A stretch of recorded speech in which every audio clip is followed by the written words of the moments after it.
Sa kanto, lagi kang may makikita. Usok ng ihaw. Tapos maaamoy mo ang mantika habang nagliliparan ang mga boses na nag-aalok.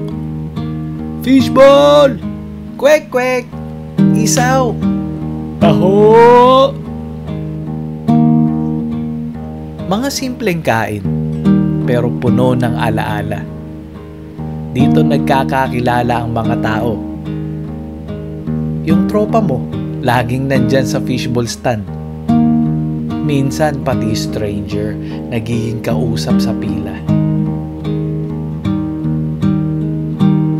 Isang plastic cup lang o iisang sawsawan.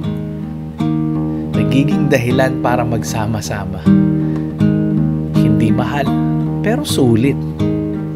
Hindi sosyal, pero totoo. Ito ang lasa ng araw-araw, ng simpleng saya. At bukas, nandyan ulit sila, naghihintay sa kanto, handa sa bagong kwento.